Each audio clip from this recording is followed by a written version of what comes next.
자세히 그대 모습 보이면 난 오늘도 조용히 그대. 안녕하세요, 자니윤입니다. 이번 시간에는 경기 변동에 대해서 알아보도록 하겠습니다. 이 세상에 모든 것들이 다 이렇게 순환하고 변동을 이렇게 하게 됩니다. 마찬가지로 이 경기도 순환을 하게 되는데요. 이러한 파형을 그리면서 순환한다고 이해할 수 있겠습니다. 그래서 경기가 좋아질 때를 호경기, prosperity, 후퇴될 때를 후퇴기, recession, 또 아래를 향해서 내려갈 때를 불경기, depression, 이제 회복될 때를 회복기, recovery, 이렇게 이름을 붙여서 경기의 four phases, 네 가지 국면이라고 말을 합니다. 그래서 이렇게 호경기가 될 때는 시중에 자금이 많이 풀리고 경기가 좋아집니다. 시중에 자금이 많이 풀리기 때문에 인플레이션이 조성될 그러한 가능성이 많고요. 그리고 이럴 때는 그 여유 있는 자금으로 많은 사람이 주택 구매를 하기를 원하고, 셀러 입장에서는 그 주택 가격이 더욱 상승될 것을 기대하기 때문에 매물이 많이 나오지가 않습니다. 그래서 이런 경우에는 셀러가 어떤 우위적인 위치에서 거래를 진행할 수 있기 때문에 셀러스 마켓이 형성될 수가 있습니다. 반대로 이렇게 디플레이션이 될 경우에는 시중에 자금이 이렇게 고갈되어 있는 상태이기 때문에,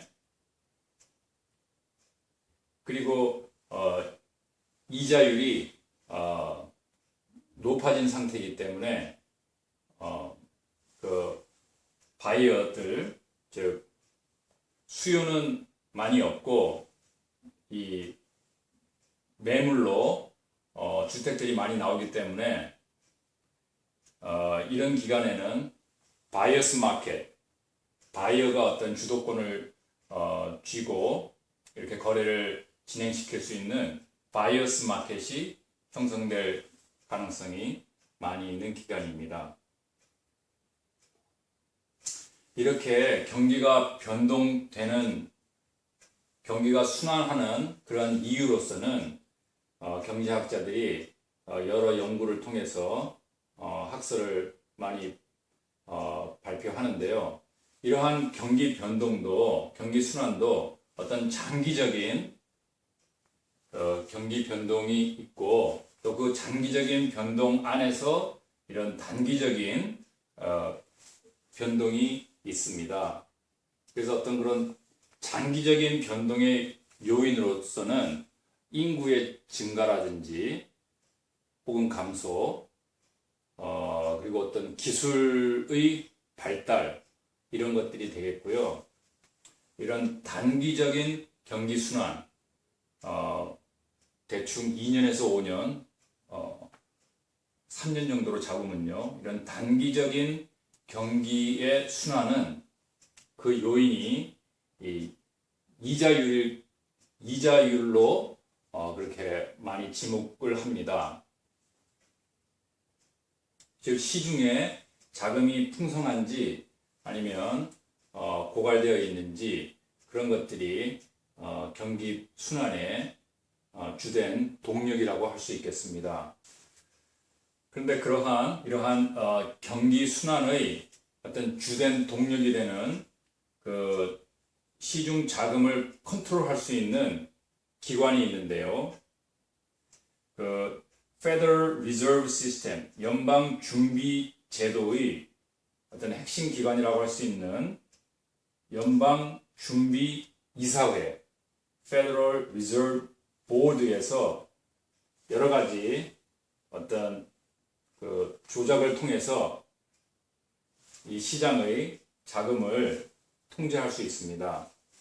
예를 들어서 이 상승점일 때는요, 최고점일 때는 지금 시중에 돈이 많이 풀린 상태이기 때문에 그 시중의 돈을 회수할 필요성이 있습니다. 그래서 이럴 경우에는 FRB는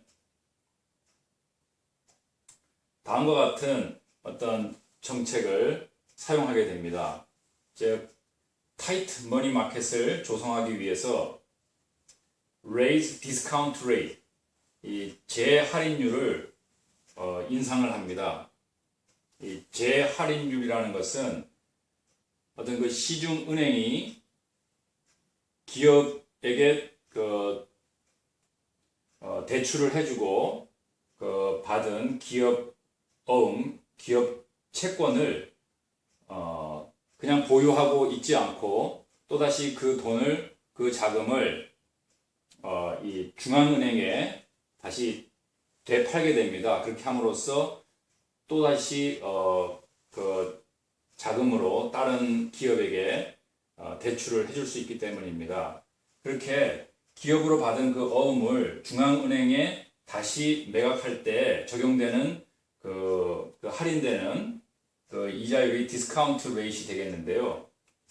이 디스카운트 레이트를 인상하면 그만큼 기업에 대출하는 혹은 개인에게 대출하는 그러한 이자율이 높아지기 때문에 이 자금을 회수를 할 수 있는 것입니다.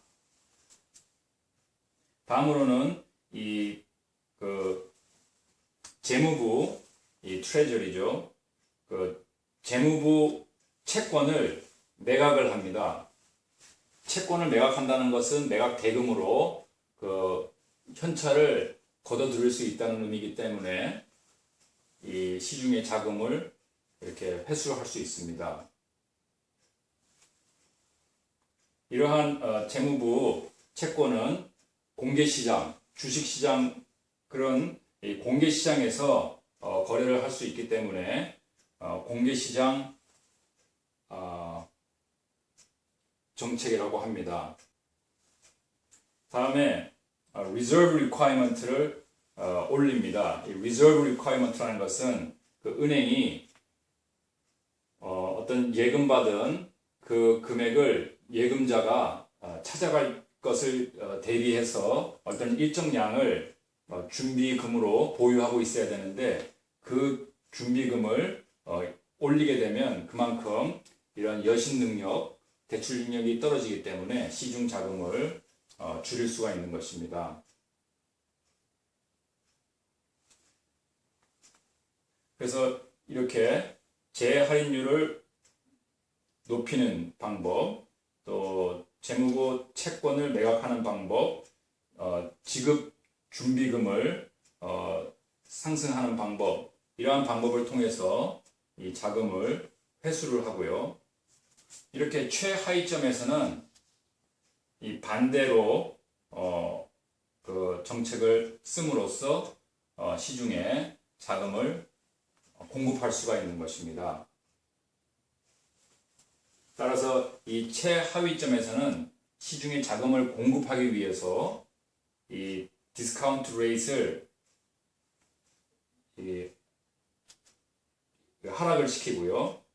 다음에 이 T본드를 매입을 하게 됩니다. 매입을 하면 매입 대금이 시중으로 풀려나가게 되겠죠. 다음에 이 준비금을 내리게 됩니다. 그러면 그만큼 여유가 생긴 은행이 더 많이 이렇게 대출을 해주게 됩니다. 그래서 이러한 경기 순환의 어떤 지표로 삼을 수 있는 여러 가지 그러한 인덱스들이 많이 있지만 가장 중요한 것은 또 종합적인 것은 이 GDP라고 할 수 있겠습니다. GDP라는 것은 어떤 특정 기간, 보통 1년인데요. Gross Domestic Product입니다. 그래서 국내 총 생산이 되겠습니다. 국내에서 여러 가지 경제 활동의 주체가 되는 개인이든지 기업이든지 정부든지 그리고 그 해외와 외국과의 어떤 경제 활동 이런 것을 통틀어서 한 국가 내에서 발생한 경제 활동의 총 산물이라고 정의할 수가 있겠습니다. 그리고 이 리파이낸싱이라는 것은 이렇게 이자가 이렇게 변동이 될 때 그 본인이 지금 융자받은 그 이자율이 원래 이자율이 높았었는데 시중 이자율이 그것보다 상당히 많이 그 재융자 리파이낸싱을 받는 그러한 비용을 감당하고 남을 만큼 많이 떨어졌을 때는 리파이낸싱을 해서 재융자를 해서 그 이자 부담률을 줄이는 것이 올바른 선택이 되겠습니다. 네, 그럼 이것으로써 경기 순환에 대해서 살펴보았습니다. 감사합니다.